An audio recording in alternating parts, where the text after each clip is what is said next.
I'd be curious what you're working on the piano. I'll tell you. You tell me later, Okay. yeah. Not moment's notice, probably. No. Oh, all those chromatic shifts. I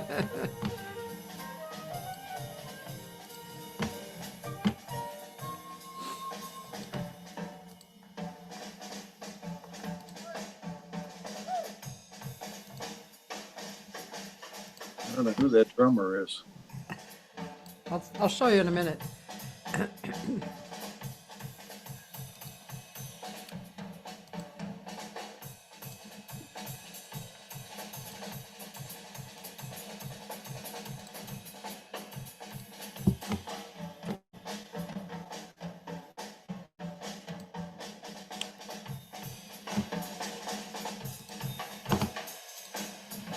Here he is. Oh, it looks like Andy Weiss. Yeah, his name is written there. Yeah. I think he's setting in. I don't think it. Oh.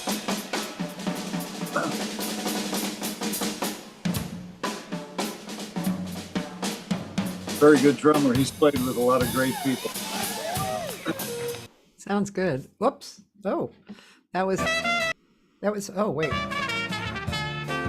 This is, oh yeah, this is another part of the gig. Oh, I love that guy. Okay, now not to be rude, but I want to jump ahead to Kenny Stahl.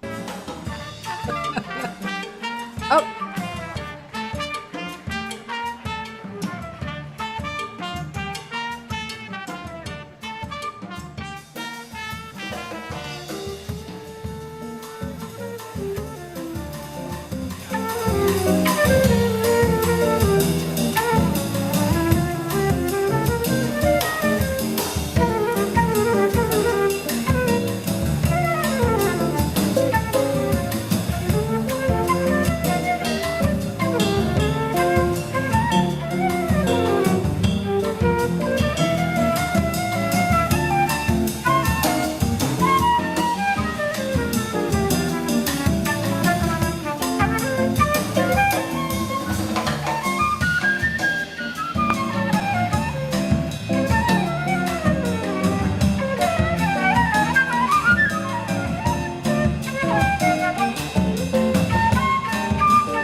No memory of that stuff.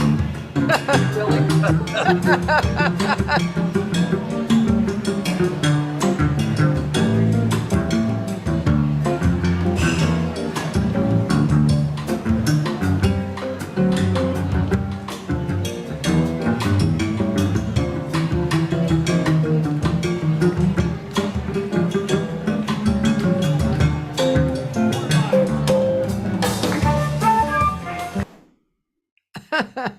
Oh, keeps moving ahead. Okay, well that's it for that one, because the next person up is Gary Meeks, so he's not on the show today. Ladies and gentlemen, I'm very pleased to have on my show today a friend of mine who I made acquaintance with a little while ago now. I don't know, it's probably maybe 10 years ago or something. What do you think? I think so, yeah. Yeah. Anyway, this is flutist or flautist, however I'm supposed to say it. I'm not sure. Kenny Stahl from the Northwest of America. Born and raised in Chicago. Ah, Yeah. Born and raised in Chicago. And so, okay, so flute is your your instrument, right? I mean, you don't really play sax or anything like that? I played most of my young years. I was a tenor sax player. I Oh. never, I never liked the flute even. You know. Oh. My mom got me one when I was 9. I could barely hold it. When I The was sax 14, or the flute? oh, the tenor sax, yeah. Yeah, yeah. And when I was 14, we won talented teen contest in Chicago, and I got to play for 1,000 people. Yeah. And so I thought, yeah, I want to be a musician. This is You know, that's what it's about. When I was like 3 or 5 or something, I used to go with my dad to his rehearsals because he was a sax player. And the guys flirted with me. I was 3 or 4 or something. And of course, I thought, wow, this is good. yeah. I remember the one tune I could play was "Oh Danny Boy" when I was about 9. I would play the high note, and the neighbors would clap and everything. And I thought, yeah, this is just. Oh God, that's funny. Uh, So okay, so you were playing tenor, and did you what happened? I mean, was it kind of natural back then to actually be a doubler? Like, okay, if you're playing sax, you're gonna play flute too. in the early days, no. I joined the Army band at age 18. The day after I graduated from high school, I joined the Army band. Wow. And I only played tenor. That's it. I don't. Huh. I'm sure some of the charts called for clarinet, but I didn't. I was a young 18-year-old. So later, I took up the flute. I became frustrated playing sax. I moved to Miami and Washington, D.C., and oh, there's so many sax players back there. It's insane. I thought the only hope I have is play the flute better than any of them. So by then you had an appreciation for the flute, right? I went back to school. I got a flute performance degree from the University of Alabama. I thought, well, if I'm going to play the flute, I might as well learn it the right way. So I Oh, became a classical player, played with many symphonies, huh. I including the didn't Miami know that. State Philharmonic and a few Oh, others. I got the principal flute position, which is not easy, as you can imagine. yeah. But I still had jazz in my heart and soul. So and R&B. I loved R&B as a kid. Those Earth, Wind, and Fire tunes, and we used to have horn parts and everything. Uh, Wow. So, yeah, in that period, I remember when I was in college, I had a band and I had a vibes player. He always felt like, we were in Boston. It was the, mid 70s.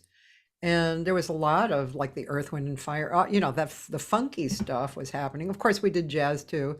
And that was a period when jazz was kind of switching over, like, Weather Report and you know, there was groups like Blood, Sweat, and Tears, and there was such a mishmash of things.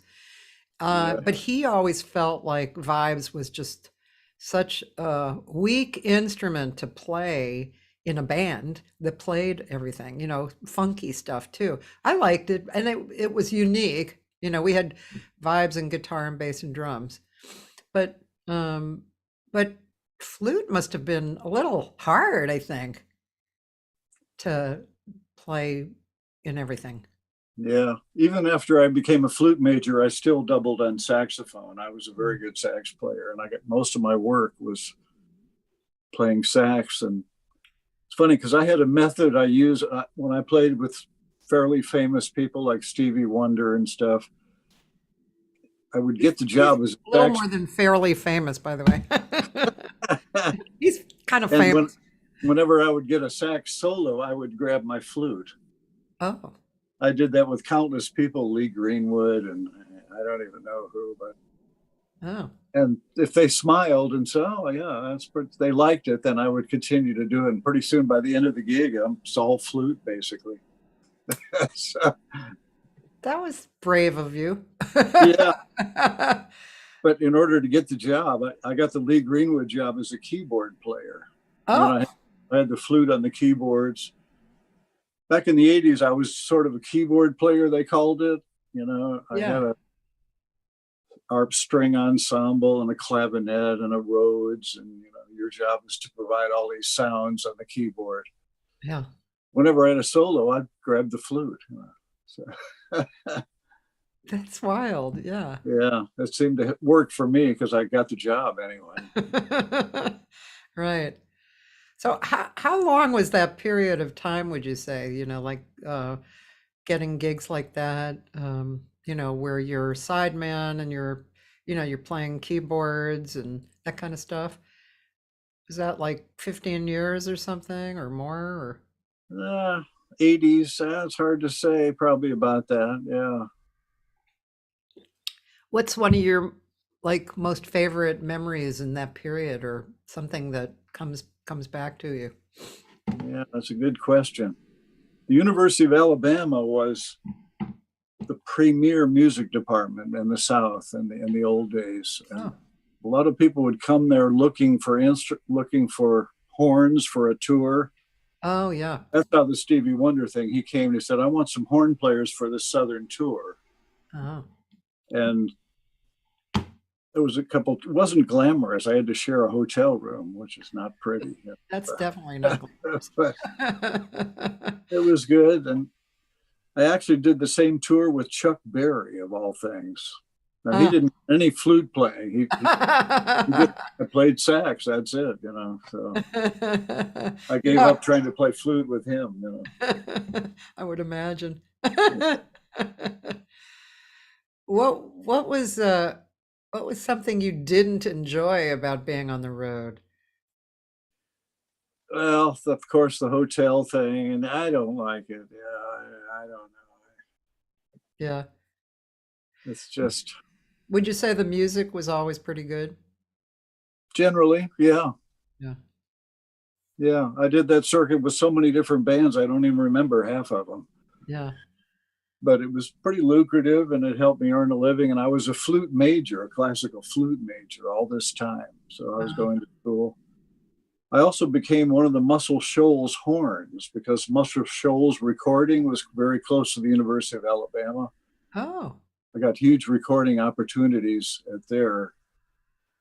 And I actually was a founding member of the Muscle Shoals horns. We called ourselves that. I had a couple trumpets and another tenor.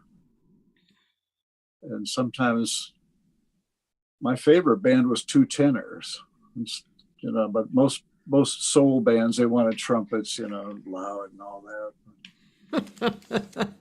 Oh, it made me who I am today. I'm grateful for that. That's amazing.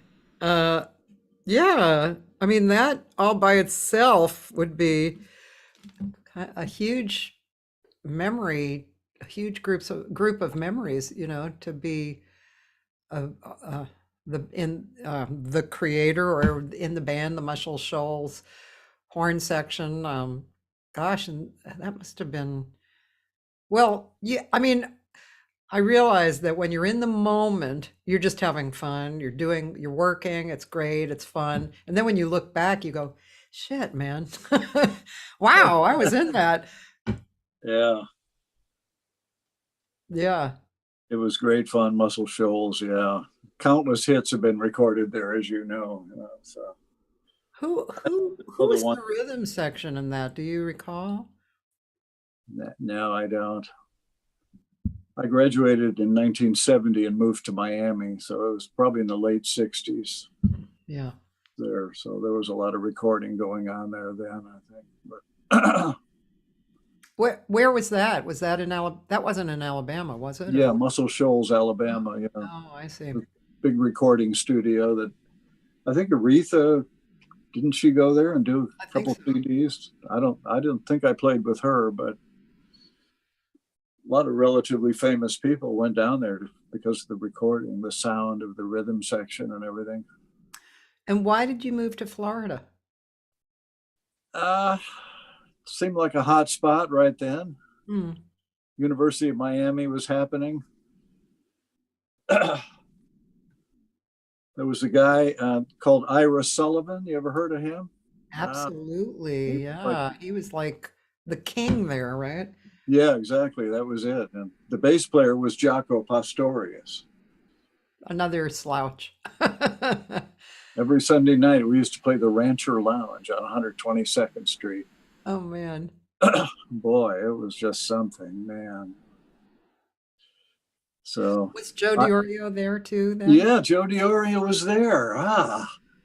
I mean I have a record of Joe and Ira, that's just beautiful. As a matter of fact, you should play this one song, The Breeze and I, and it's such you know that song? Yeah, yeah. That's an old Latin tune. Yeah, Yeah, and their playing on it was just gorgeous, gorgeous. yeah. I remember the guitar player clearly because he sort of played some off the wall stuff. He would play, and I would go, "What was that? That's Joe, yeah. Fourths or something?" Yeah, he had this shit down. He's a very unique player. Yeah, he unfortunately, I'm sorry to say, because he was a dear friend of mine, he passed away this week, Oh and my God. Oh yeah, he was 85. no. Um, but he had been on dialysis for a very long time. He had had a stroke like 20, 25 years ago, then moved back east and with his high school sweetheart, and then was on dialysis all that time. Um, No. so he wasn't really playing. I mean, he played a little and wrote, and he was an artist. A real cool guy, but very definitely out hearing. Like you can see him a lot on YouTube, and it's like, oh yeah. What is that? What is that stuff? And also, he founded the GIT, didn't he? Guitar Institute. Yes, yes, he Yeah. was one of the guys there. Yep. Yeah. Yeah, he was a real sweetheart. A real cool guy. Very spiritual. Yeah. I don't think I got to know him very well. I was fairly close to Jaco. Huh. He invited me to a job where he was playing. I remember going with an R&B band, and he was playing funky, electric bass. I even remember the name of the band, Tommy Strand and the Upper Hand. And I knew he was the most incredible bass player. I Whoa, remember one night he called, "Let's play Invitation," which I thought was a ballad. You remember that tune, Invitation? absolutely. Let's play Invitation. 1, 2, 1, 2. I was like, wait a minute. I thought it was a ballad. So he taught me that right away. I quickly learned, boy, I better. I better know those tunes. Boy, you're making my piano lessons seem really far away. It's funny because, the piano player knows me as a singer, and he's saying, I know you can hear this stuff. However, translating it over to the piano is a whole other thing. I really have to practice. I think that's why I never really took serious piano lessons. I do play flute, and I played it in college, No as a kidding. child and in college. But and I still have an embouchure, and I took a lesson during the last 2 years, and I just didn't continue practicing, which really is stupid because it was not that hard. I really should have just continued, and I still can, but I really want to play alto flute, but I kind of am holding back from buying one because if I'm not practicing the C flute, am I going to spend the money and not practice alto flute? But alto flute always called to me. The just beautiful. I saw you had a bass flute, right? Yeah, no, I have an alto too. In fact, last Sunday at a church, I played on the alto flute Yeah. tune. So a lot of people have tried to get popular on the alto flute. It never really caught on. I don't know. Who played it? Who tried to get popular? There was some new guy in LA. He was on the Jazz Is. They had him, I think last year. Oh, Bradley somebody. I don't know. He played alto flute. They had an organ. It was an organ trio with alto flute. Huh. So he was up and coming, and then he's disappeared. So I don't know what happened. I'll tell you, there are so many musicians out there. This show, like I keep, people say, "Oh, are you going to run out of people?" No. You kidding, man? I like to really mix it up, though, but yeah, it's gosh, there's so many people, yeah. Oh boy. Yeah. So, I just have a question. I'm curious what your impression of Jaco was as a person. Well, I didn't really get to know him that well. I don't think I hung up. He seemed kind of shy at the time. Everyone was in awe of Ira, so everyone sort of just kept quiet. Oh, that's funny. Sometimes he would play a whole set, one improvisation. Oh, So he didn't necessarily play songs all the time. He just would start feelings, a feel or groove or something. Where was Jaco from? Was he South American or Italian, or what was he? Well, that's a good question. I'm not sure.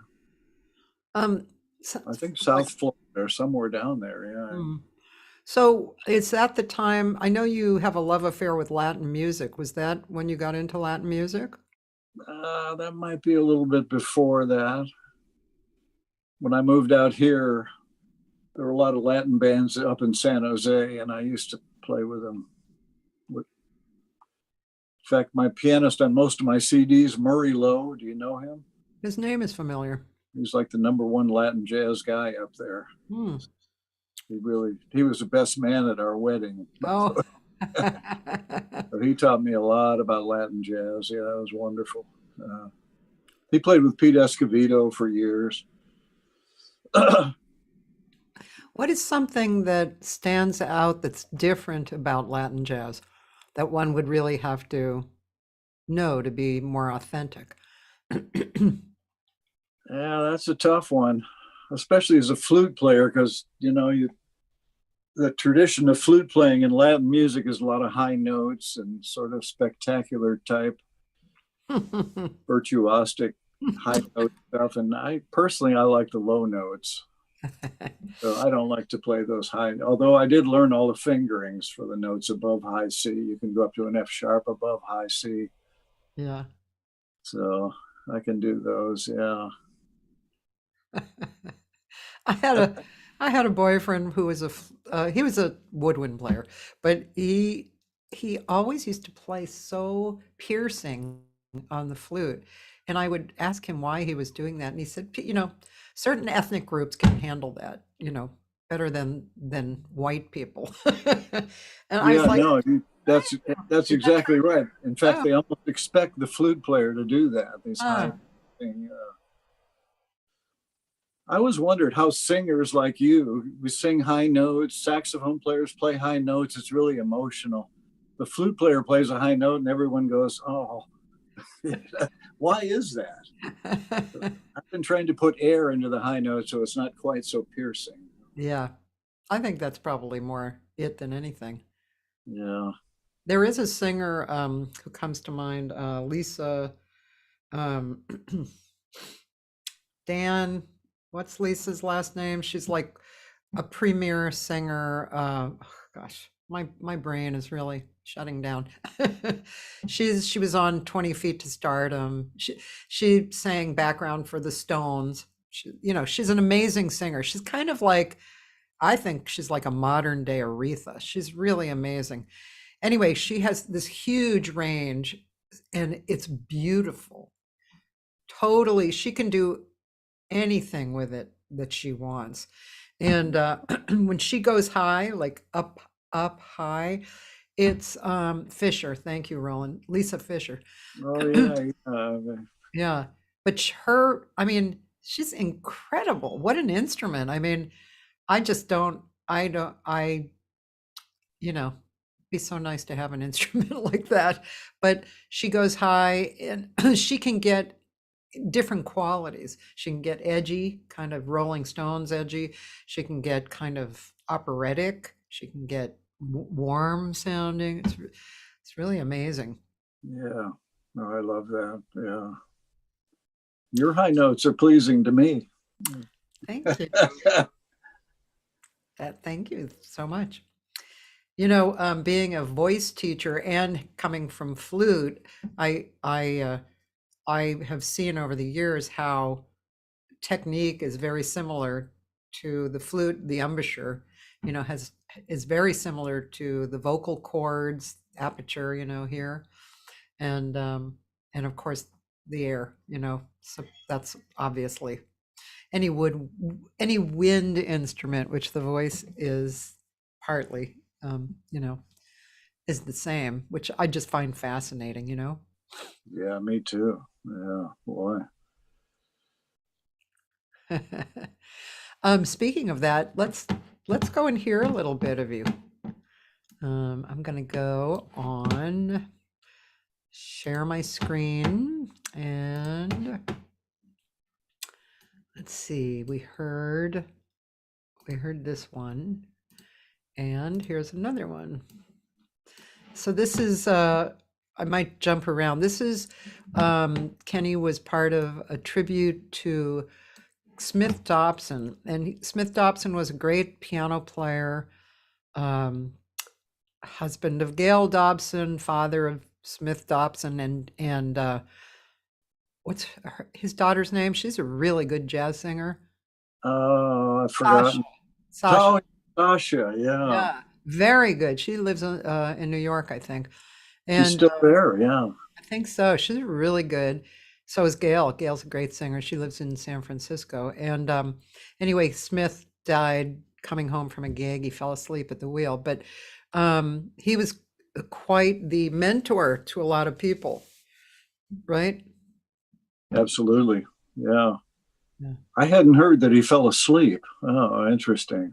Yeah, he was on the way home from a gig and he fell asleep. No, I remember that. I know the exact spot it happened. Hmm. Yeah, but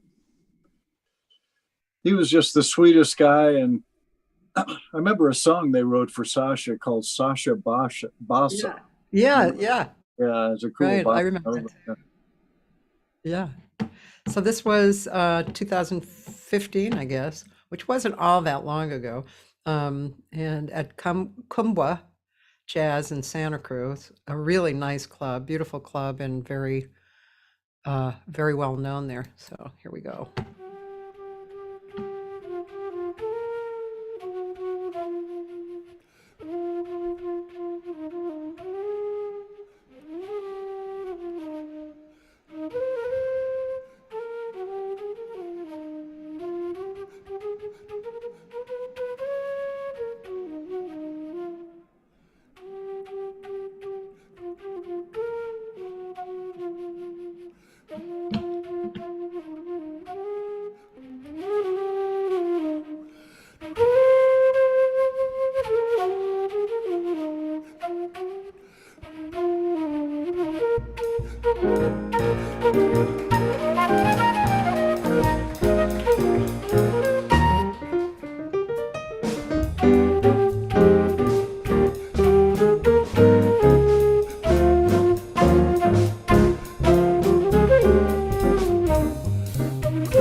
Yeah, Kenny.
He played Bach. Oh, yeah? He did? Yeah, he was a Bach player. Oh. He decided to Say that? What'd you say? he decided to change instruments. He switched to tenor sax and gave up the vibes. Oh. Yeah, I wanted to hear a little bit of him. I haven't heard him in years.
All right, I'm jumping ahead. Sorry, don't mean to dis.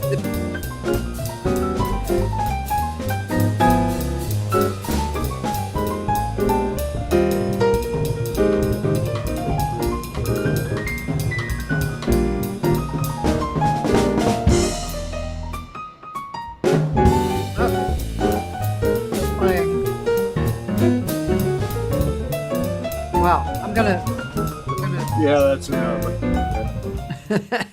That's enough of that piano player. No, I'm kidding.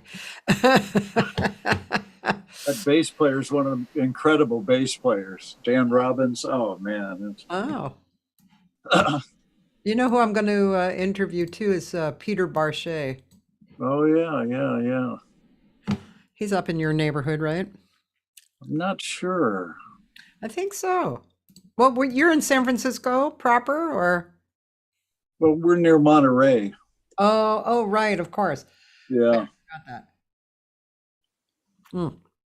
but Peter's in San it's Francisco. close enough to commute. I've had many jobs up there. I commute all the time. You know.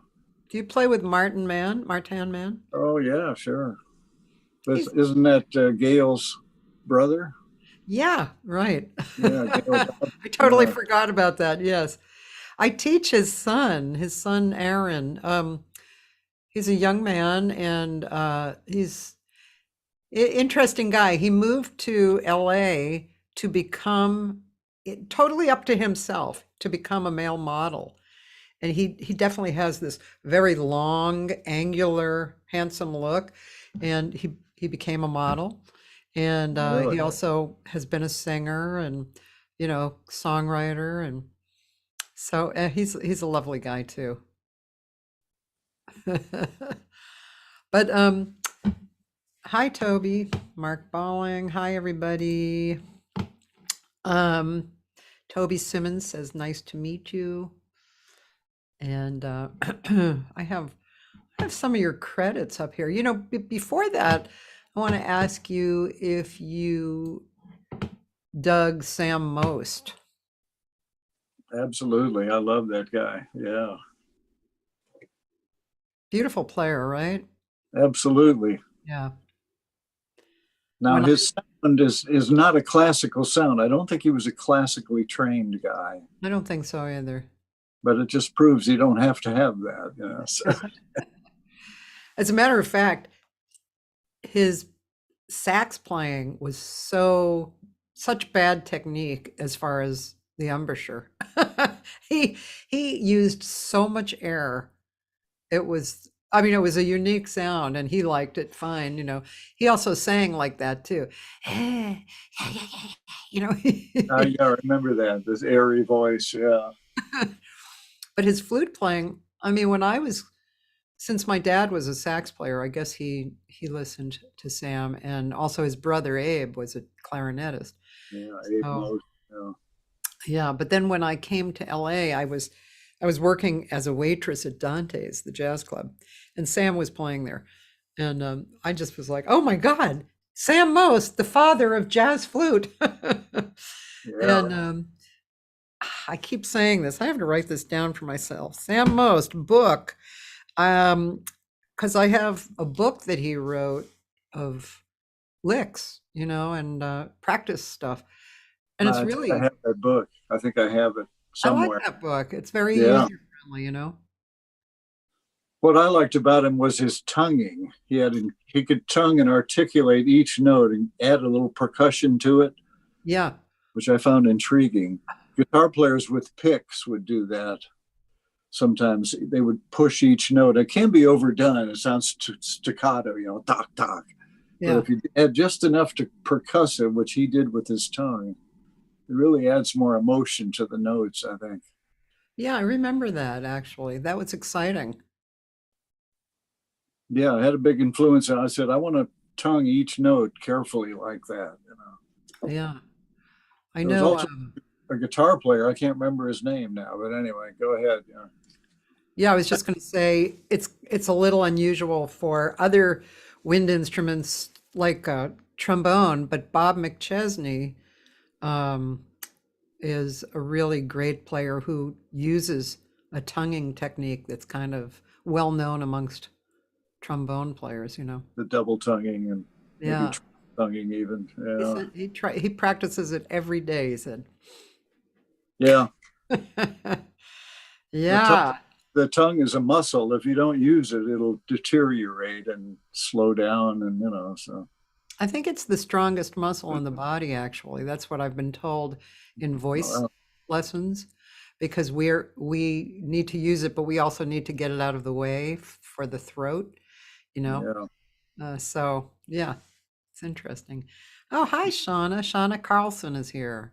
Ah, she told me she'd call. Yeah. Talk about a beautiful player in person. Um, I yeah, didn't know you two knew each other. we met each other at Jazz Camp West, and which was Madeline Eastman had created this camp with another woman, and I taught there a few years, and so did Shauna.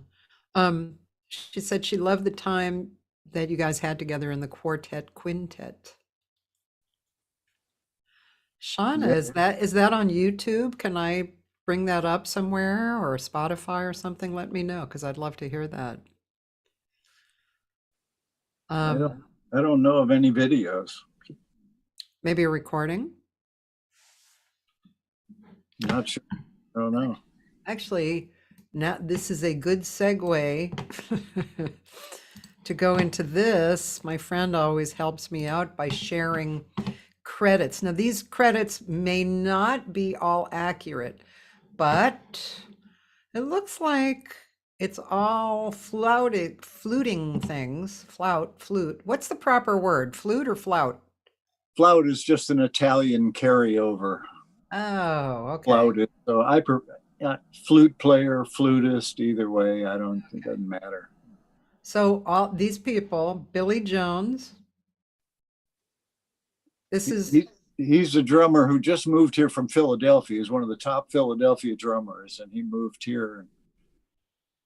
I did a recording with him, just flute and drums. I don't know if you have that one. wow, this says three's a crowd, so that must be it. Yeah, that's it. Yeah. Okay, maybe we'll go hear that. Hit Me Hard with Dennis Murphy. Well, each track is only a duo, so you'd have to pick out the one with me. Oh, interesting. Jeff Linski. Yeah, I did a lot of traveling and touring with him. Guitar player. I think he's out of San Diego now. Oh, his name sounds a little familiar to me. We played many jazz festivals, and Um, we did we did a major recording for Concord Jazz, oh, which was quite a thrill for me. um, It's called yeah, Angels Serenade. I don't know. It was a few years back. that's what's written here. Yeah, Angel Serenade. Yeah. Then there's Stephanie Purcell. I Oh God, I was must be thinking, getting old. It doesn't ring a bell. Who is it says that? classical, actually. Sounds Um, vaguely familiar, but I don't know. yeah, it says classical, uh, Uh, 1994. And then Kenny's from Heaven. That's yours. okay. All That's right. that's a good name, A Kenny. guy, a guy wrote a beautiful song called Kenny's from Heaven. So I was flattered. Oh, that's nice. A great And piano. Yeah. So I see we have things to listen to. Let's see. By request, Stephanie Snuggs. I have no idea who that is. Okay. Oh, That's, that looks like the same person or something. that's Okay. Um, possible. I did it and I just can't remember it. I don't know. it looks like she's the same Stephanie Purcell. Quintessential, that's different artists on, I guess you're on there. Never heard of it. Are you sure? That's what it says. But like I said, sometimes they're wrong, but you can Yeah. have your wife or whoever does this kind of stuff for you, look it up. Then here's Cortana.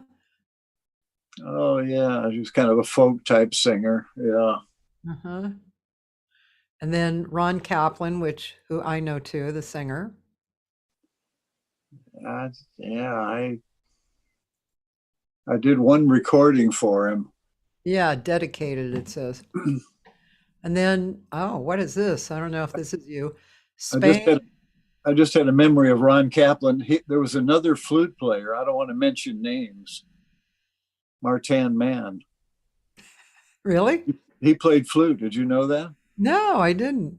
Yeah. And Ron was totally unhappy with the flute sound, so he called me in to overdub his flute playing. He says, Well, that's why maybe Martin went so well into the piano. Yeah, yeah. So he didn't seem to mind, but Here's one that's called Spain in My Heart, Songs of the Spanish Civil War. You oh, must remember that one.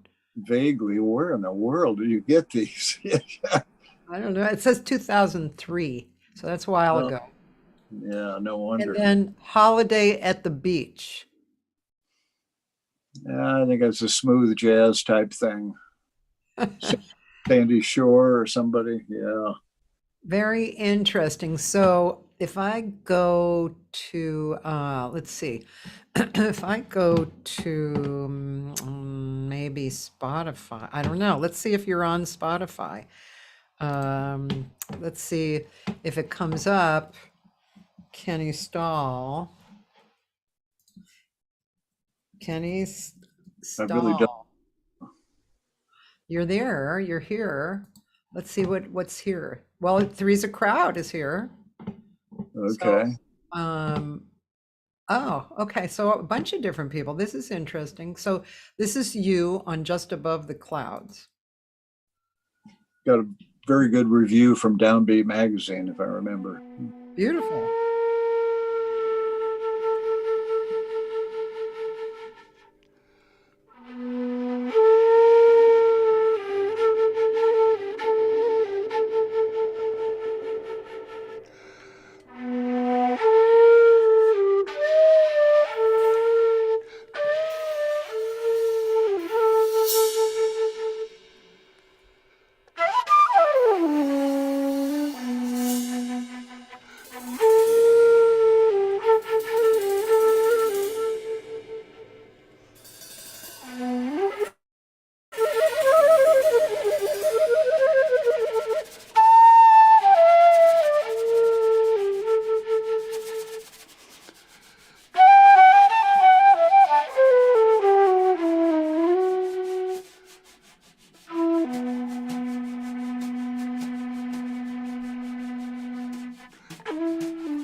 That's a complete improvisation.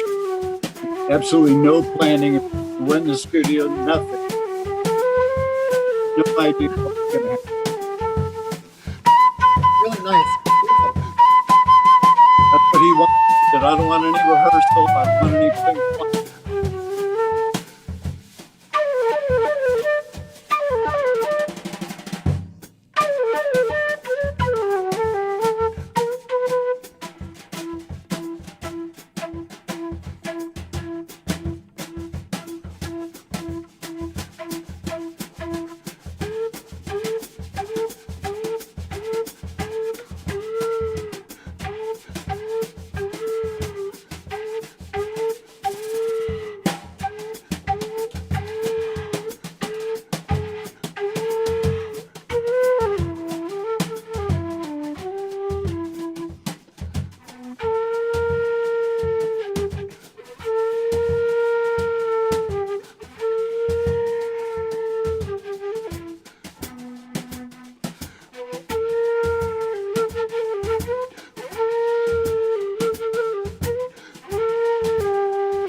That's so cool.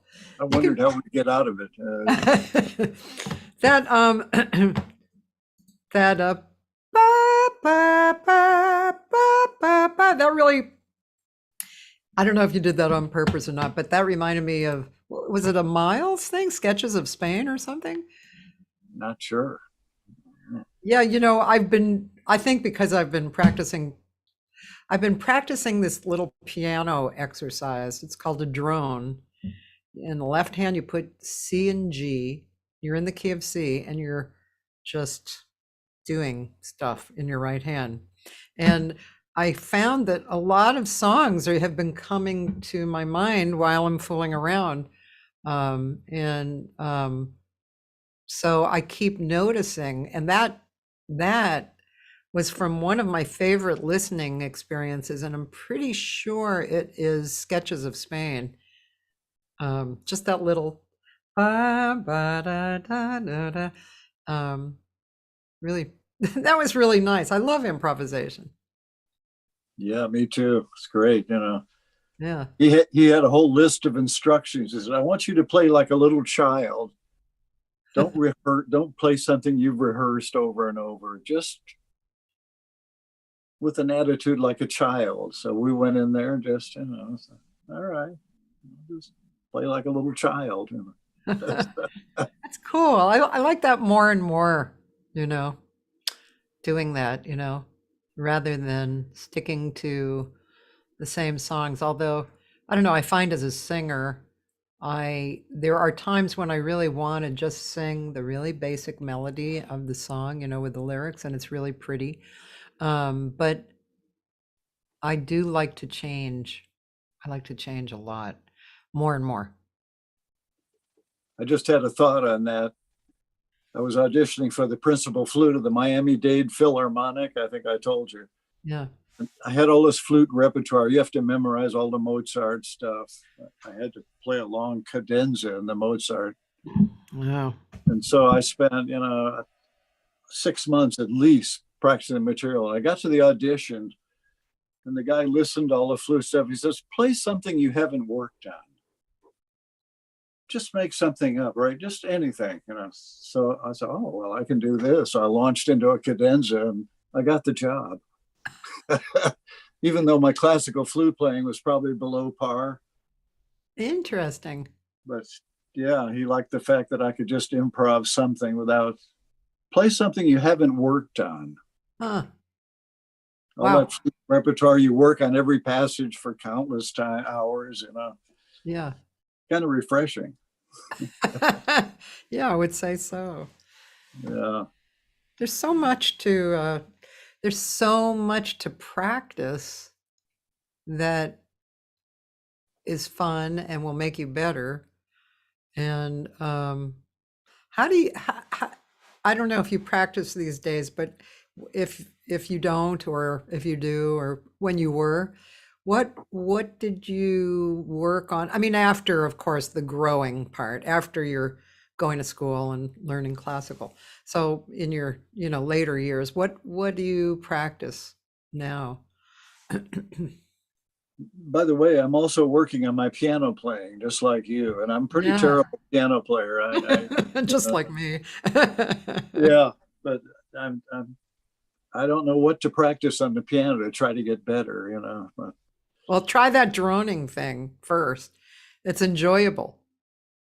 what do You you? I got a keyboard. You said a D and a G in the a left hand. C and a G, and you just leave that, or you can comp with it, but you can leave it just whole notes, and Just then 1 5. practice.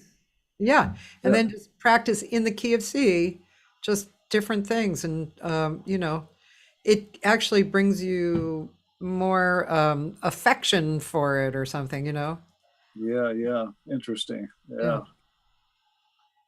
As far as my flute playing, yes, I practice still. The flute is, if you don't play pretty much every day, it's going to show people.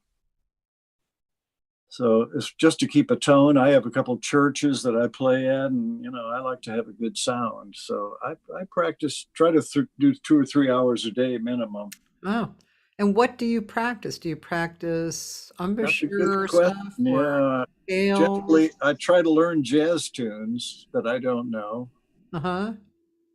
And And when you say learn, does that mean memorize or just go over them? I try to always have them by memory. But, there's a lot of songs I don't know yet. So you're probably the same thing. Yeah. Yeah, there's a lot. One part of my, if I could just babble on, Sure. I met these Brazilians, Helcio, Miilito, and Iago. I don't know if you've heard of them. No. But the reason I came to Monterey was to work with them at Spanish Bay. Oh, They were from Rio. They were actual Brazilians. And so I was just amazed. I studied Jobim. He was such a prolific writer. very. Most Americans know what Ipanema and Wave, Yeah. that's about it, Yeah. So I often practice those obscure Brazilian songs, which are incredibly beautiful. They are beautiful. I'm working on, I'm going to record Louisa, which is, Oh yeah, that's I don't know, that is just such a gorgeous song. And the lyrics, I'm getting more into the Portuguese lyrics. I don't really do that well, but I know what they mean, and they're so, you can just feel the passion. They were written so beautifully with the melody, yeah. That was one of the highlights of my life, was playing with them. I just thought this, Weber, he's since changed his name a couple times. He lives in Portland, Oregon. He's now Yaznam. But he's been called the greatest pianist in the world, and he's an incredible composer. And he wrote a suite for me and Helcio, flute, and we hired a cellist. And we played What all is the his time. name now? That's a good question. Yaznam. Yaznam. Jaznam. And his last name is Singh, Hinsingh. Wow. I was going to try to call him to get him to call up here today, but I was unable to reach him. But he had a profound effect. I remember on the first night I started, he said, well, one thing you Americans need to learn how to do is play in 2, not 4. You ever seen people with their foot going 1, 2, 3, 4, 1? He said, no, play in 2, 1. It's more like a dance. You're much less likely to get lost. Had a profound effect on me, Play waltzes in 1, not 3. 1, 2, 3. No, 1, 1, 1, 2, 3. And it's just, it's simple, but it had a profound effect on my playing. Yeah, especially coming from classical, right? Yeah. And even playing those up-tempo jazz tunes, there's a tendency to just, your foot's flailing and you're just sort of playing in 4. If you relax and play in 2, 1, 2, 3, 4, 1, 2, 3, 4, 1, 2, 1, half that, it's just so much more musical. So I'll never forget that. That's cool. Very cool. I know I interviewed Claudia Villela, another Brazilian near you. Actually, Martin, I think, oh no, it was Ken Ken Koenig. He introduced me to her. I have a Kenny Stahl band cassette, and she's on it. I don't know when it was, 90s probably, but so we played together many times. She's very, yeah, she's still around, I would assume. oh yeah, I interviewed her about a year ago. Oh. Yeah, she's busy. She's doing a lot. She's teaching. She sounds great. She was telling me about a CD she made with the pianist. God, I cannot Annie remember. Werner or something. Yeah. Yeah. They went in the whole studio. The whole album was ad lib. Not one thing was planned. No songs. Yeah. I thought that takes nerve to do that. It's one thing to do one song. Oh. They did a whole CD with that, and it really worked out well. I have it. Yeah, I listened as well after she spoke to me about it. Yeah, yeah, I'm a big fan of Kenny Werner's too. As a matter of fact, I'm reading his second book right now. Oh, I was going to ask you. The Effortless Mastery. Yeah, and let's see, what is it called? I can't remember the title of it, but it's it's kind of like. Did you ever read Free Play by Stephen Nachmanovich? No, I'm going to write these down. Hold on a second. Yeah. So Stephen, similar age, and at both of them about 25 or 30 years ago, wrote these significant books, right? One was Effortless Mastery by Kenny. The other one was Free Play, the improvisation in life and the arts. And I love that. Yeah, that sounds cool. Stephen is a an improvisational violinist, and he goes all over the world teaching basically improvisation and and he's a cool guy. He's a really cool guy. And Kenny, Effortless Mastery actually became a department at Berkeley about 7 years ago. Did you know that? No. Isn't that amazing? It's a department. So they both came out with their second book last year, and both of them were like, if the first book was on this kind of channel, the second book was this channel and opening up. It's really interesting. I mean, they must be connected on some wavelength. So, and I had read the second book of Stephen Nachmanovich's last year, and then Kenny's book just came out. They're very interesting. They're wonderful. What's the title of the second book? I can't remember, but it's real easy to find. All right, I'll find it. Yeah. Yeah. But his playing, I remember I was on the road in Japan with a really good piano player, Philip Strange, and we took a lot of road trips, because we were traveling all through Japan. And so that would be kind of listening time, So he turned me on to Kenny, which was like, oh, what? This guy is just gorgeous player. Yeah. I mean, such a beautiful player.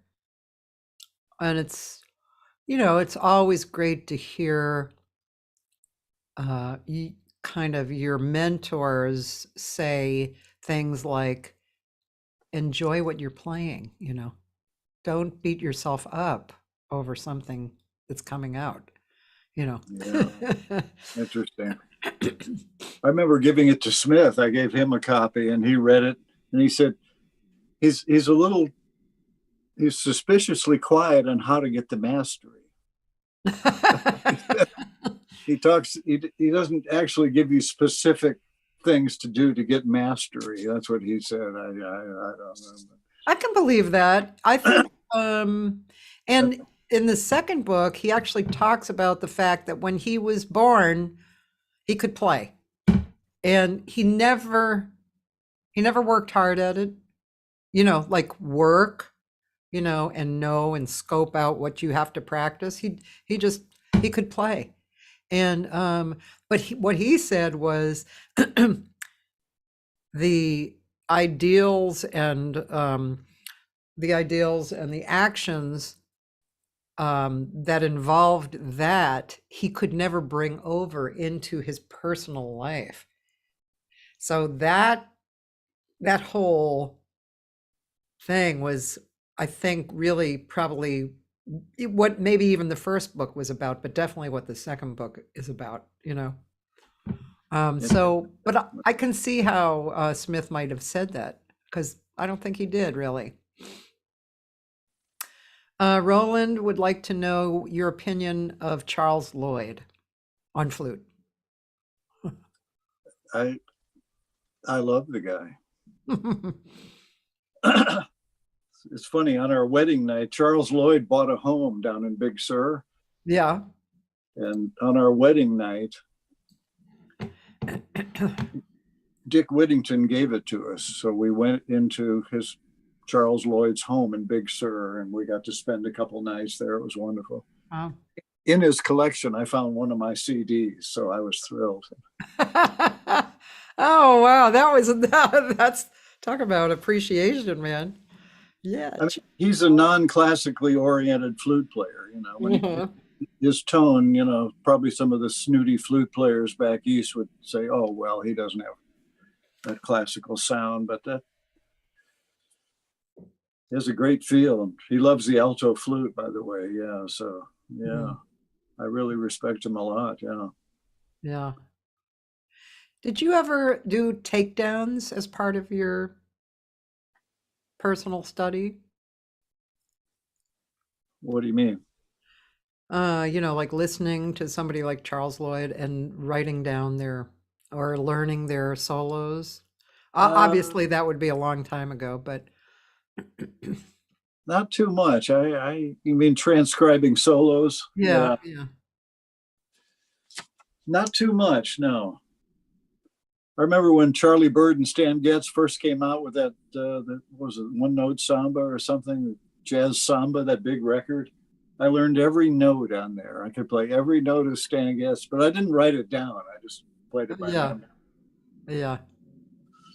That was the first time I heard some of those Brazilian songs, so it was, Me too. Too bad we had to learn like that. That was so straight and not what your Brazilian friend said. It was definitely not like a two feel. Do you remember the girl from Ipanema? I mean, that was so, I think One Note Samba was on there too, wasn't it? Probably. Yeah, my sisters and I learned all those songs, all those Jobim songs from the beginning. I had twin sisters a little older than me, and one played piano. We all sang together. Wow. Yeah. So that was those were our repertoire. Yeah. I was the soprano, strangely enough. Then my voice changed.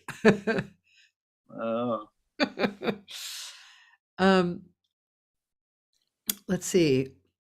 Yeah, so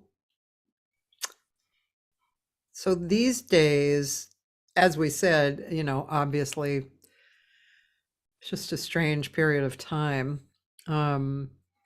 Are you working these days? Are you out there playing, or have the gigs not quite kind of come up? They're coming up slowly, but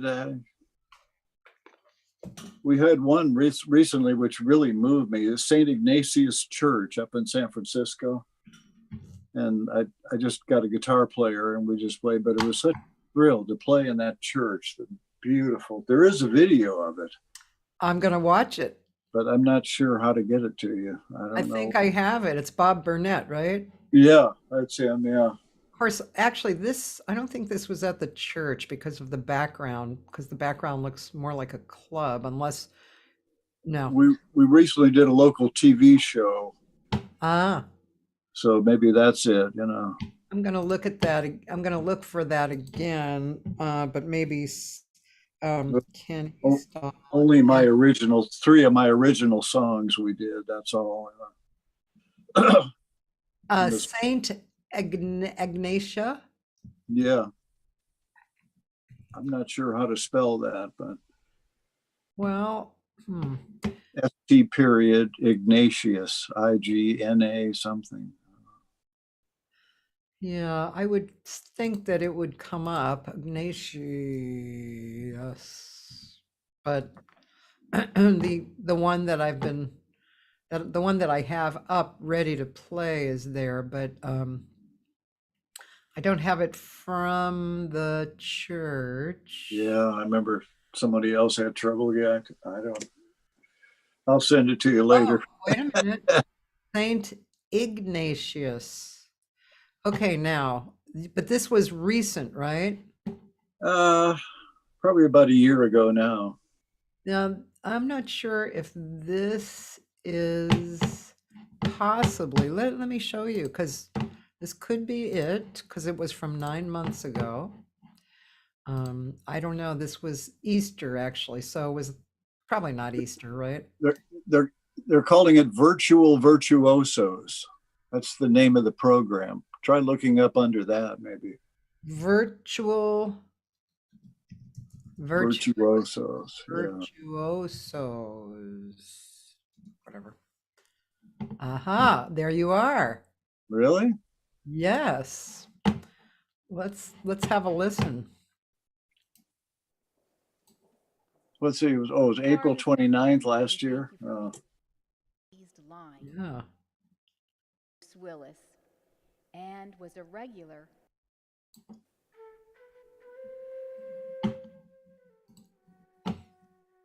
Take a look at that church. It's just magnificent. I saw it. The first shot of it was like, what? Good Lord. Who built that in America, man? Just to walk in there is a complete honor.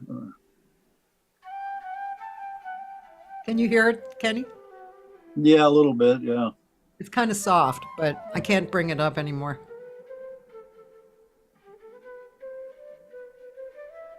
That's probably the first song. My wife says, you played over 20 minutes the first song. We got carried away. I guess.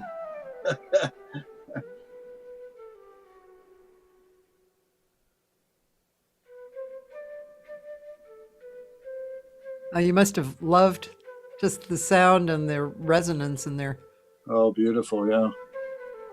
That's a 7-string guitar, by the way. You notice the extra string. Yeah, I was going to say that guitar looks beautiful. Yeah.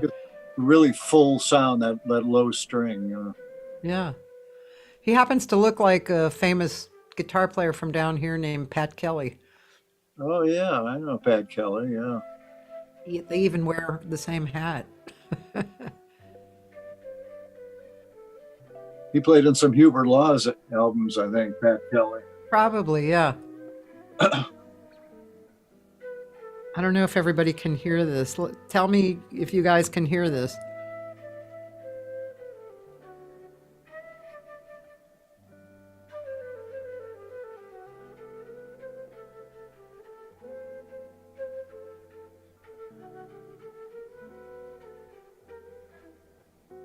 I can hear it barely. Yeah. I can't hear any guitar. I can barely hear it. It might have been just recorded extremely softly. Yeah, yeah. Let me ask somebody if they can hear it, but probably the same. Yeah, it's a very, very soft, low sound. I don't know if we're...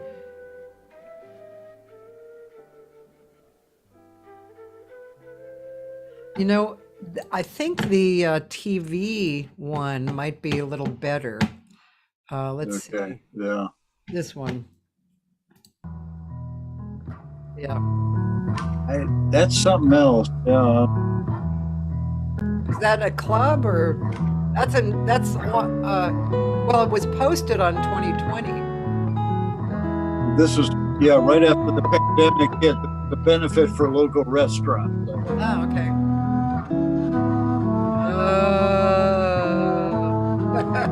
I think Kiki booked. Remember Kiki? I think she booked it.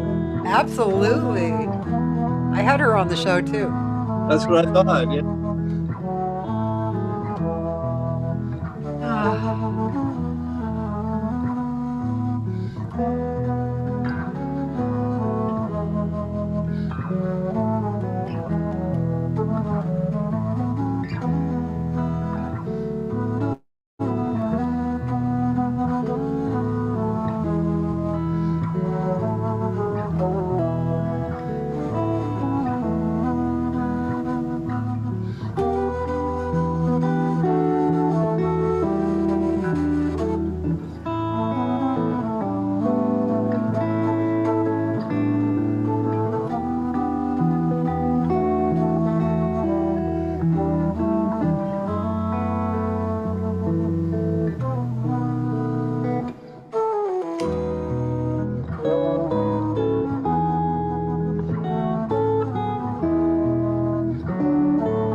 name of that tune?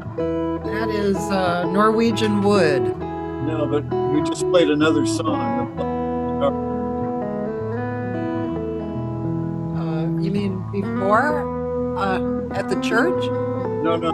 Now you quoted another song. Oh, I didn't hear that. The Jimi Hendrix or something.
That was nice.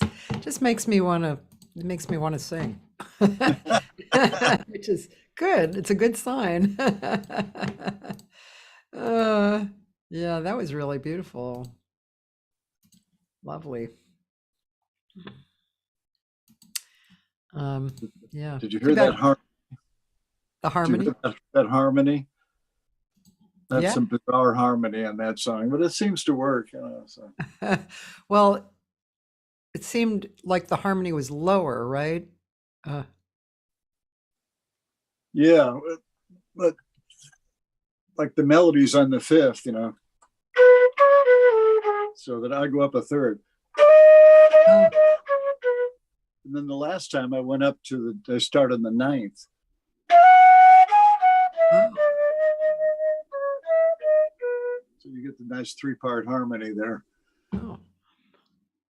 I heard something lower, or that's where my ear went. Well, I think I was playing it down there. Yeah. Yeah. The last time the melody, but it sounds a little bizarre because you're starting on the ninth of the chord, but yeah, it works. A lot of stuff that works, isn't there? Kind of like that Joe DiOrio thing that we were talking about. Yeah, I was watching a video of Joe DiOrio teaching, and it was interesting. It was very interesting. His approach, very, I mean, technical, but very philosophical, Yeah. Which is nice because it's and that's one thing I think that Kenny was talking about in his new book was the combination of left and right brain, Interesting. Yeah, interesting. yeah, instead of only one or the other, I think I have a book he wrote, Joe DiOrio, I think, didn't he? Yeah, he did. Fourths or something like that. Yeah. Yeah, he was very cool. Another great, guitar player who I worked with also was Ted Green. And he wrote this amazing book that in later years he called it Chord Chord Frankenstein, but it was actually called Chord Chemistry. And but he had, for whatever reason, whether it was because he was a double Libra or whatever, he really couldn't say left without saying right, And so this book had everything in it. Plus his writing was like this big, so he fit more in there. And it's kind of considered a Bible by guitar players, but he just thought, oh, that was like, way over the top. But he had real beautiful, he played a little bit like George Van Epps, but a little beyond too. He played the bass, chords, and melody all at once, and he loved particularly movie themes, and just a very interesting player. Beautiful. I just thought of the guitar player who influenced me with his pick. It was Pat Martino. Okay, I was going to say that, or maybe you mentioned it actually. Listen to his solos. He articulates every note with the pick and adds a little percussiveness to it. Yeah. And I thought, I want to play the flute that way because it's more exciting. Yeah. Now, it can be overdone, like an organ with too much percussion, it's staccato, but just the right amount is perfect.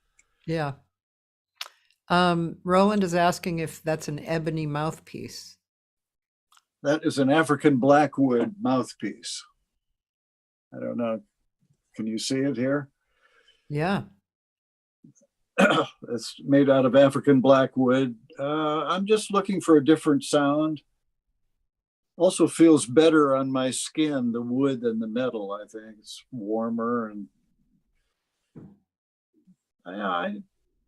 one critic said I sounded like Rampal, and that's when I said, you know what, we got enough classical flute players. So that's when I got the wooden head joint. And it changes the sound a lot, just the head joint itself.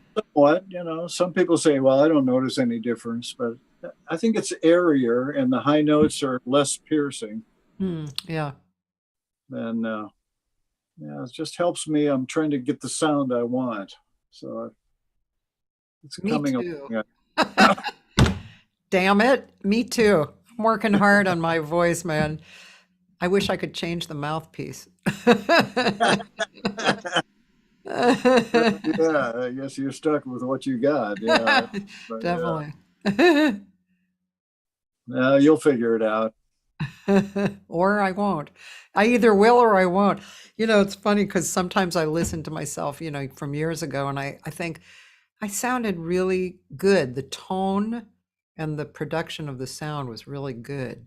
I want that again. And somehow I've gotten away from it. I think probably a little bit because of the cough that I've had for years. But yeah, but you'd think like being a teacher and being able to describe technique to people, and I understand how everything works, but then the body, or maybe I don't know, it's a very interesting quest.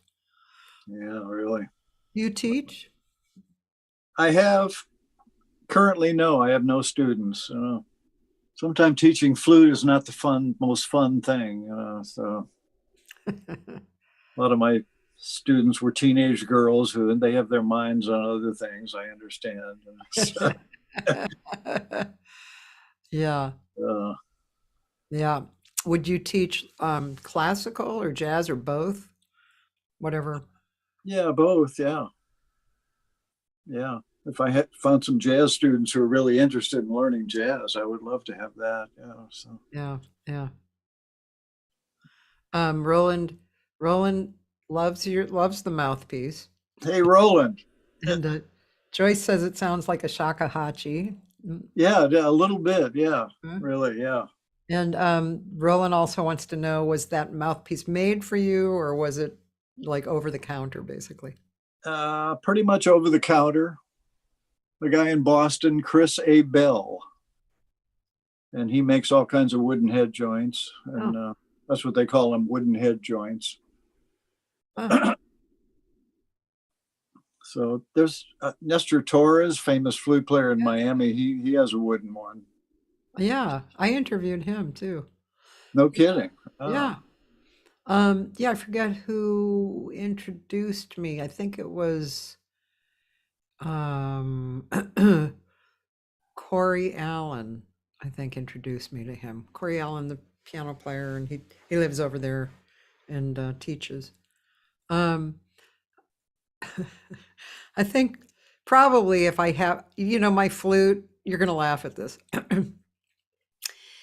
My flute is my original flute, student Gemeinhardt flute that I bought when I was a kid. And I mean, do you think that it would be worthwhile for me to buy a wooden head and like maybe it might make a little difference for me? That's a tough call, and probably not. Because the flute is so kind of, Well, on the wooden head joint, I don't know if you can see it. There's no embouchure plate. okay. So it's a little more difficult. You have to sort of experiment where do you turn it and everything. It's not quite as easy. So it actually might just complicate your flute playing. So I probably would not recommend that. My embouchure is not terrible, actually. I still can get sound and, but yeah. And again, I mean, like I keep talking about an alto flute because I feel like the vibration of that. Roland, you also own 3 flutes? Get out of here. I can't believe it. Roland is a guitar. He is a guitar player, but he hasn't played for years. I mean, in bands. But I went over his house recently and he has something like, I always get this wrong, but something like 13 guitars. So he's a guitar player. And he owns 3 flutes. Roland, do you have an alto flute you want to loan me for a minute so I can see if I really love alto flute? Is alto flute the same fingerings? Yeah, pretty much. Yeah. That's the key problem. It's down a fourth. Oh, reading. Oh, Well, it's up a fourth or down a fifth. Yeah. So that if the band's in G, I'm in C. oh, So I'm a fourth up from the band, which that kind of complicates you playing jazz tunes and stuff. Yeah. yeah. Oh, A he has lot of female vocalists do it up a fourth from the standard key. So that's, you know, right. He said he has 2 piccolos. So, do you play piccolo? yes, I do. Yeah. Now, I think that instrument is really fun. I mean, I don't know if you could make it your main instrument, but it's so much fun. It's so I don't know what the word is, but I pick it up and the playing is right there. It's kind of condensed or something. It's really nice. Yeah. Oh, I played piccolo with many symphonies. Usually the piccolo parts are given to the second flute player. So I got the second flute job and I'd have to play all the piccolo parts, which took huge practice time. Drove my wife and neighbors nuts and possibly damaged my hearing. Well, at least it wasn't an oboe. Then it would damage Yeah. your brain. Often in the symphony, you have to rest for like 50, 60 bars. So I'm counting in my hands, 62, 1, 2, 3, 63, 2. Then you have to come in exactly the right spot. And everyone in the symphony can hear you if you're late or you're out of tune. So it's pretty stressful. Yeah, I remember going through a lot of stress on that piccolo, plus damaging my hearing, I think. Huh. Interesting. Yeah. Is Mariana, is she a musician? No, Where did you guys meet? that's a good question. Right here in Monterey, when I moved here to play with Helcio and those guys in Spanish Bay. I remember at the universities, they warned me, don't be dating singers. No, they actually told me that. I don't know. They were not worried because you've got your career, she's got hers, blah, blah. Warned me, don't date singers. Could you believe it? They have huge egos and then, they're all worried about their thing and all this. Oh, brother. That's pretty funny. I do know Bob McChesney, the trombone player. He has a wife who's a great singer, and she's also a violinist. But they've been together a long time. Apparently, they worked out well. And they met, I think, in college or after college. I think we're going on 30 years together. Oh, And we got married in 97, so that's 25 years ago. We're still together. Hallelujah. really nice, man. Congratulations. Uh, and she has impeccable taste in music, so cool. That's helpful. yeah. When you're married to a great jazz musician, yeah. My husband was just telling somebody about, he's not a musician. He plays a little drums, but he's not really a musician. But when we were first dating, and we've been married about 20 years, we were dancing a little, and I said, "Oh, it's a good thing you have rhythm, because otherwise I wouldn't be with you." And he laughed and he said, "Oh yeah, right, that's funny." And I said, No, it's not. It's not a joke.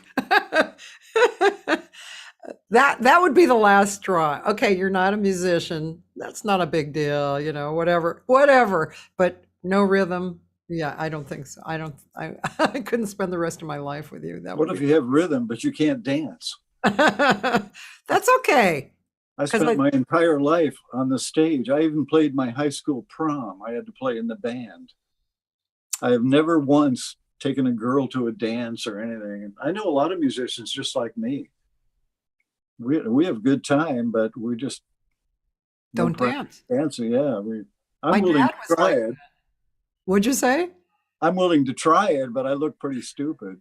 My dad was like that. He was always the musician that all the family hired to bring a band and whatever. He didn't grow up dancing. So I mean, he would move. You'd stand with him and we'd do this. That's it. That's what I do. Yeah. That's funny. Yeah, really. Yeah, my husband's not really a dancer, and I've gotten him up over the years and gotten him comfortable with, if you don't force it and you just move with your body, it's okay. Nobody really needs like fabulous dancers. I don't really dance well because I never grew up dancing well, like that kind of swing dancing. My sisters were twins, so they had each other. So they got into the swing dancing, but I never did because I was a hippie. So I grew up in dancing differently, But yeah. Those black folks in Chicago, man, some of their dancers, unbelievable, where they throw each other over their backs and, Yeah. just incredible. Yeah, that's unbelievable. And I'm on the stage watching them going, how do they do that? So, yeah, incredible, really incredible. I guess whatever you love, you do over and over again. And like in my piano class, I keep telling myself, don't judge, just keep doing it. I know enough as a musician that if you just keep doing something, at some magical moment, it snaps in. And you can't decide when that moment is or expect it. You just have to keep doing it. Yeah. Yeah, I agree with you totally. And what's the point of judging people? I mean, we all play the best we can. No one wants to play badly, so what's the point of judging people? I mean, we all do the best we can. Yeah. Did you really like once you got into jazz, were there people who you really listened to more than anyone else, like Coltrane or somebody like that, Yeah, I remember back in the day, John McLaughlin, you remember those CDs? I listened to those over and over. Birds of Fire, I remember one night I listened to it the entire night, all night, just over and over. And some of that kind of music. I like John Coltrane. I had to learn all those songs to be a jazz musician. You have to know those. Yeah. Anybody else who you really thought you really Hubert Laws was my main influence. I really didn't like the flute until I heard him. He is good. I heard Herbie Mann. I liked him. I thought he was, kind of cutesy. I had no desire to play the flute. But Hubert Laws had a degree from Juilliard. So he had this sound, He does have a beautiful and sound. I just thought that's what I'm looking for right there. You know? Besides being an incredible jazz player too. You know? He So to me, works a lot with my friend. I have a friend, John Leftwich, a bass player. Um, yeah, I've heard and of him. yeah, and he and Hubert, they work together now, and actually they were recently mixing something that Hubert did with Chick Corea just before Chick died.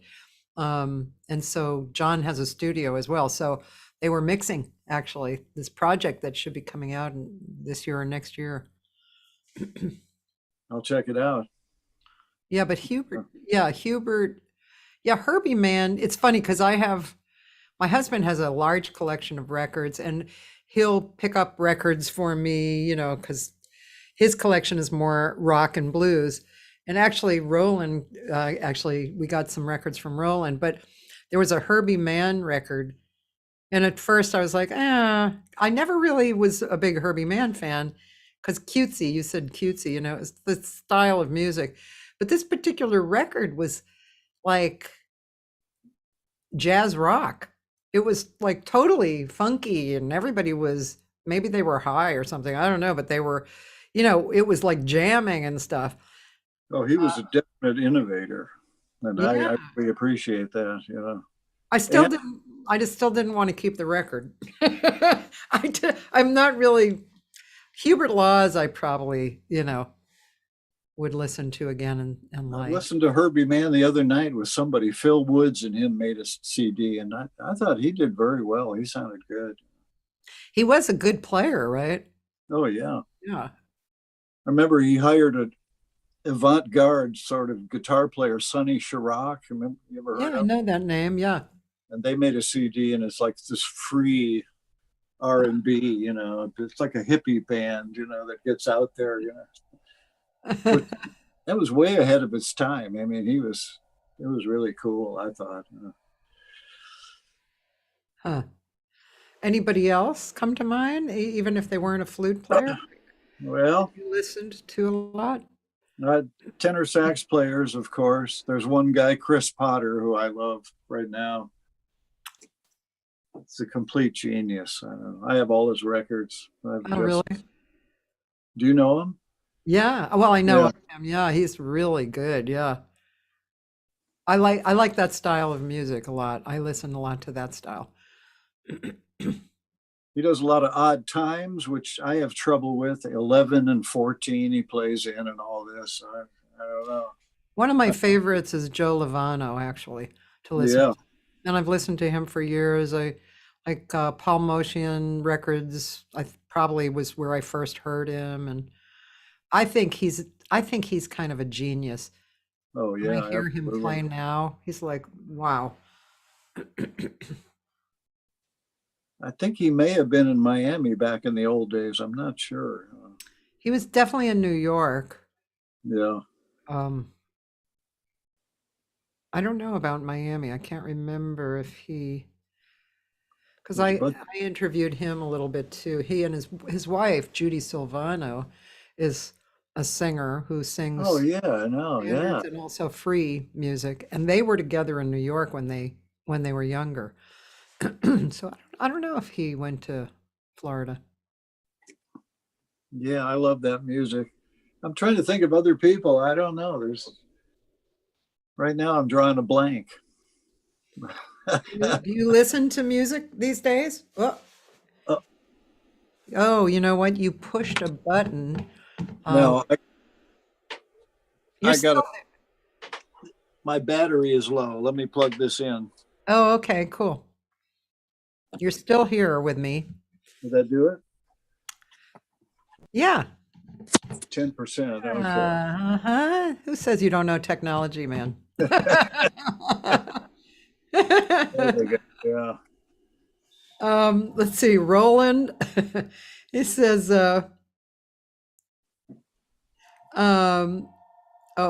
he said, this is not a joke question. Maybe you're familiar with Ian Anderson, completely self-taught flute player with Jethro Tull. Oh, yeah. No, I played all those songs. Yeah. again, I think he's an innovator. You know, Yeah. he took music some place it hadn't been before. And he's the first to admit he's not a very good flute player. So there was a big interview, and that's the first thing he said up front, you know. So I respect that, you know. Do you guys remember? Let's see. Shoot. There What was a was song. that? There was a song that Ian actually made famous that I used to play. Gosh, I'm gonna have to. Well, I don't know how the heck I would find that. Is But it Bourrée in E minor? no, this was, let's see how many songs sound like other songs. That was a huge hit by Jethro Tull.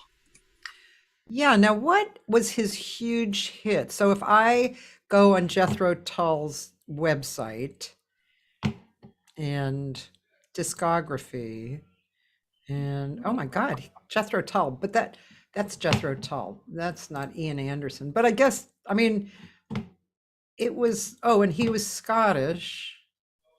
And I just want to know if they just kind of wrote, oh, his big hit with Jethro Tull was, Aqualung. that wasn't it. Huh. Remember this song? Yeah. That was a huge hit by Jethro Tull. It was Yeah. written by J.S. Bach. It's called Bourrée in E minor. Oh, okay. Yeah. And they left off the bridge. Bach both wrote this beautiful, complex bridge, and they left it off. So they just did that over and over. But that's cool, you know. Gosh, the word blue keeps coming up, but I don't know. Joni Mitchell, Paul Horn. Not that one.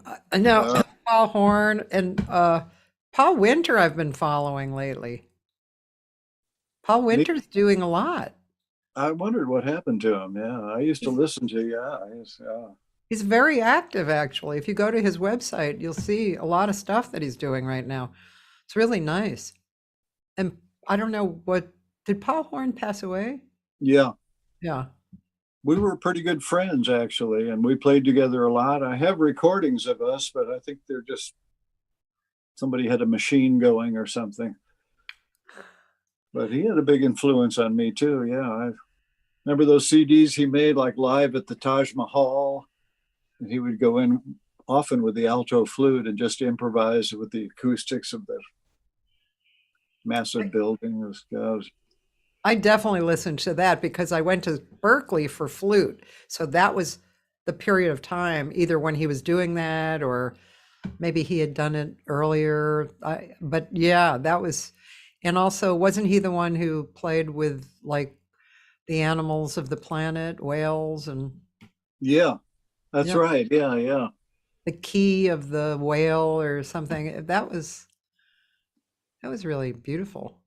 He came here to Carmel. Oh. And he asked me to get the band. So I got Smith Dobson and a bunch of other people. And we drew 900 people to Sunset Center. Oh my God. Later, Smith took him to Garden City and he drew 12 people. So, yeah, who knows? Yeah. Garden City was full of 24-year-olds. They never heard of Paul Horn, you know. Yeah. That's wild. Yeah. Yeah. I always say it's marketing. Marketing is kind of the bottom line. It's not, I mean, we can be as beautiful as we want or fantastic or with a full career like yourself or, you know, it really doesn't matter unless you got the marketing, man. Yeah, boy, I could go on and on about that. You know, I used to tell my students stage fright, you know, people say, oh, I have stage fright. I don't know what to do. Put your name up in the marquee like Kawumba Jazz Center. Yeah. Cathy Segal-Garcia. And if no one shows, that's stage fright to me. The first time I played there, I was 5 to 8 and I'm walking out in front. Oh no, there's hardly anyone here. What am I going to do? And this bus pulls up, and all these Japanese schoolgirls they were on assignment to go to a concert and write a report. I love that. The next day, the club owner says, "Well, you did pretty good for your first time." They all paid full price. But that's terrifying to me, is put your name up and no one shows up. It's really, yeah, there's a lot. We could go on and on about that. I mean, there's, yeah, there's a lot to it. I was booking this room here in LA before the pandemic. It had stopped 2 years earlier. It was a really nice, beautiful club, kind of a New York style club in the back of a high-class vegan restaurant near Disney Hall downtown. You literally had to open the door to know it was there. You open the door and then you go in, and it's really a beautiful little club. It was called Bar Fedora, and I booked it for 2.5 years. And yeah, I had all kinds of people, and some people just didn't have the gift of marketing, and I tried, I did my best with that. And sometimes I got a lot of people in. Sometimes a party would come in, like your Japanese students, I had no idea that they were coming. And, sometimes there was a Brazilian singer, Helena Esteva, who happened to be friends with Dionne Warwick. And Dionne came. It was kind of known that she was coming. So that was like so packed for 2 sets that I had to actually clean the tables myself, And but marketing is and that feeling, which is it's hard when you know that there's not a lot of people. And it's hard to get rid of that feeling so that you have a clean palette to play. It's, you go through so many ideas in your head, from it doesn't matter to, oh my God, or am I going to lose?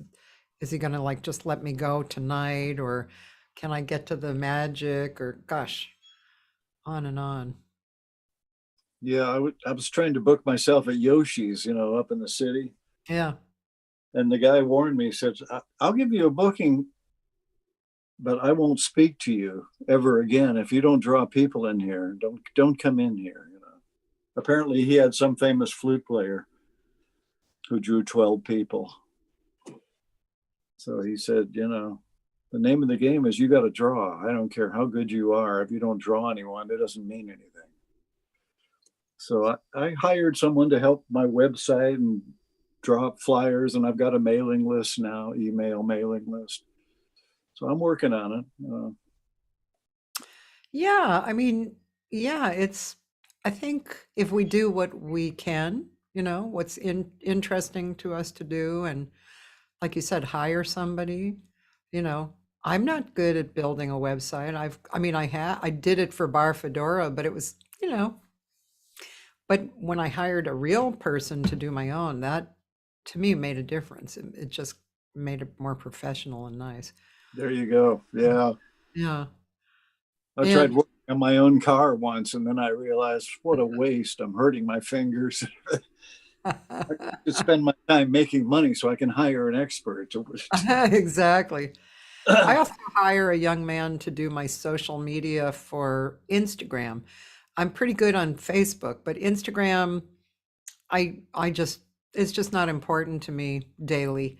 And so he does my Instagram, which is nice, and so I'm out there, right?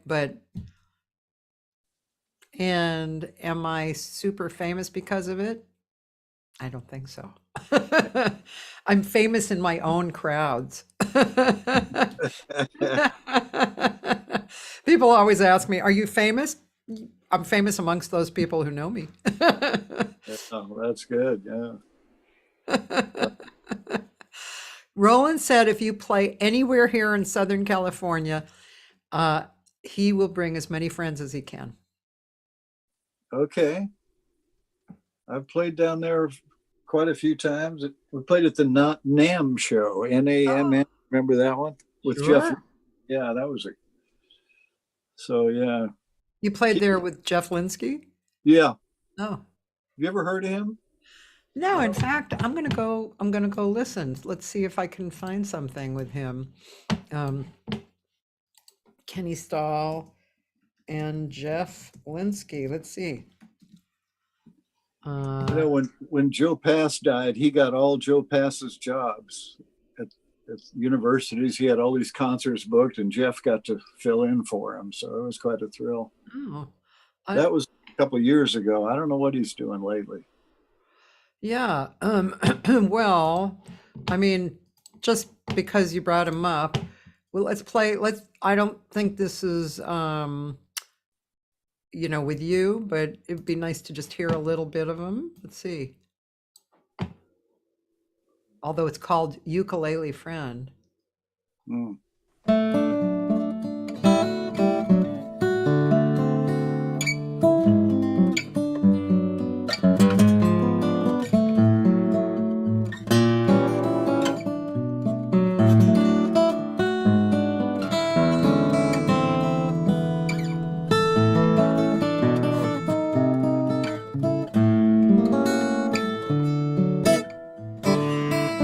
Sounds like Amazing Grace. Yeah.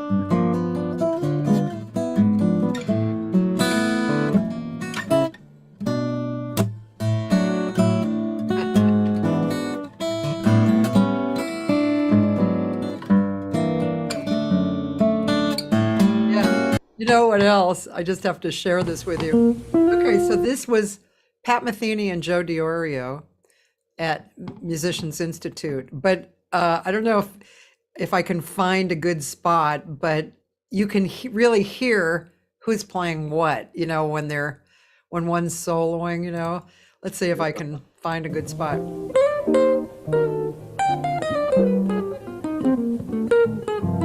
This is Joe comping.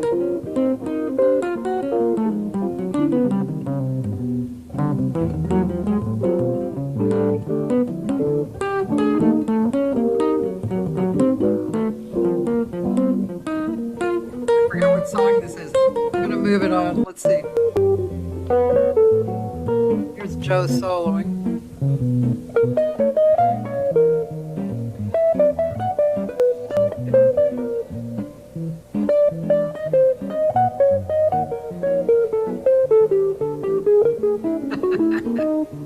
I bet you remember some of that. Yeah.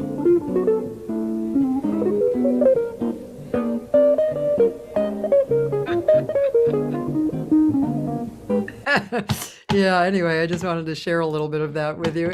I was listening to that the other night. I was doing some stuff and I had it on in the background and I was like, yeah, I know that's Joe comping and soloing there, and I know that's Pat. Yeah, boy, what a player. Both of them. Oh my God. Yeah, yeah. Well, believe it or not, Kenny, it's been 2 hours. Are you serious? Oh my See? God. I Oh, tell Lord. people that in the beginning, and everybody's like, 2 hours, wow. But flies by in a second. That's what we say. Well, she's probably got other people on during that 2 hours. Well, It's been great talking with you. great to be here. Thank you so much. It's a pleasure to see you again. I want your new CD. Okay, which one? I have a lot of them. If you look on my site and tell me which ones you want, I will be happy to send any The of them. the very latest one. Okay, that's called Social Anthems Volume 1. Let me write that. Great band. And but you know what? I bet you would really like a record called Dreamsville, which I did a few years ago with Larry Kuntz on guitar and Josh Nelson on piano. And very intimate, beautiful. They play so beautifully together. And the three of us really are pretty together. Actually, I made one with Joe DiOrio too, a duo. Oh, I'd like to hear that one. Yeah. Yeah, that's a very pretty recording. Yeah, we did. It was beautiful. But any of those, you just let me know, and I'll be happy to send them either regular hard copy or online. Okay. Good. Thank you so much. And thanks, Marina, for helping. And Tell Roland I said hi. Yeah, I want to meet this guy. Yeah. he said he really enjoyed discovering you. Uh, Oh, and I think Mariana asked, she says, ask Kenny to send you his new one. Yeah, I'd love to hear your new one. I didn't even play your new one. Well, I don't know if I could have. We played Monterey Jazz Festival in 2019. And then the next year we had another job and I used the same band. So the great Murray Lowe on piano. I don't know if you, but yeah. Yeah, you mentioned his name. The drummer, are you on? the drummer's Leon Joyce, who played with Ramsey Lewis for many years. Oh, cool. Hot drummer. So. And bassist? You have a young bass player, electric bass, a young guy, but I think he's got a lot of potential. Yeah. Are you on Facebook? Roland wants to know. My wife sort of takes care of that. Mariana, am I? I don't know. I think I am, but You do have a presence there, but yeah, I figured Mariana was kind of. I need to improve my social media stance. So I'm going to hire someone just like you. Yeah, it's pretty easy. I just want to tell people that tomorrow there's a brother team from Boston who's been working there very prolifically for years, Bill and Bo Winokur. So tomorrow I'm having them on the show. One is a drummer and one is a trumpet player. And then Wednesday, really fine musician, arranger, composer, music director, Kevin O'Neill. He's a bass player. He lives in LA. And then Thursday through Sunday, I have my archives, which enough years go by, Kenny, you'll be archive number, an archive person. I have Rosanna Eckert this week, Thursday, great singer from Texas. Friday from England, a Danish singer, Sarah Oshlag, and Dan Shepard, bass player. Saturday, Kiki Ebsen, who, not Kiki Wow, but Kiki Ebsen, who is the daughter of Buddy Ebsen, but also great piano, keyboardist, songwriter, singer. And Sunday, Jay Clayton, actually. I'm sure you know Jay Clayton, yeah. Jay Clayton, yeah. Yeah, so those are the archived Thursday through Sundays. So let's see, that's about it for this week. And Kenny Stahl, thank you so much. You were number 394. It's a very prestigious number. It belongs only to you. Yeah, 394. I like it. You should write a song today called 394. Yeah. Well, thank you, Cathy. I appreciate it. It was wonderful. Thank you. So nice to see your smiling face. All right. Bye-bye. All right.